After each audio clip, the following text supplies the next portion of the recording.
నేను అడుగుతున్నా ఇవాళ పెద్ద మనిషిని, ప్రజాపాలన ఎందుకు పోవాలి, పాపాల భైరవుడు అధికారులు ఎందుకు రావాలో నువ్వు జవాబు చెప్పాలి.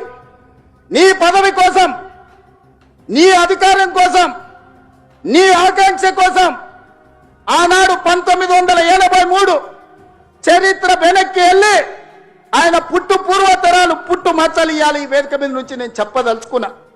ఆయన నీతేంది, ఆయన జాతేంది, ఆయన దోస్తేందో ఇవాళ మీ అందరి ముందర నేను విజ్ఞప్తి చేయదలుచుకున్నా. మిత్రులారా, 1983లో తుమ్మల నాగేశ్వరరావు గారు సజీవ సాక్షి. ఆనాడు అన్న పెద్దలు నందమూరి తారక రామారావు గారు యువ న్యాయవాదిగా జగిత్యాలలో న్యాయవాది పదవిని బాధ్యత నిర్వహిస్తుంటే పిలిచి భుజం తట్టి నీకు ఎమ్మెల్యే టికెట్ ఇచ్చి నీకు ఎక్సైజ్ శాఖ మంత్రి ఇస్తే సంవత్సరం తిరిగే లోపలనే అన్న ఎన్టీఆర్ను వెన్నుపోటు పడిచి నాదెండ్ల భాస్కరరావుతోని జట్టు కట్టిన నువ్వు నాదెండ్ల భాస్కరరావు సోపతిని వదిలి కాంగ్రెస్ పార్టీలకు వచ్చి 40 సంవత్సరాలు పూర్తయింది.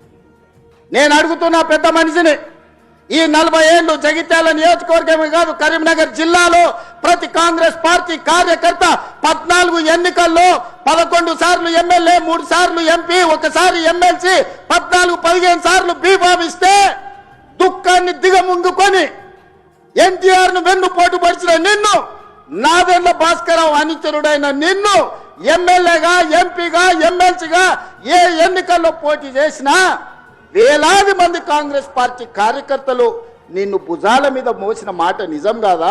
పల్లకిలో అసెంబ్లీకి పంపిన మాట నిజం కాదా? మిత్రులారా,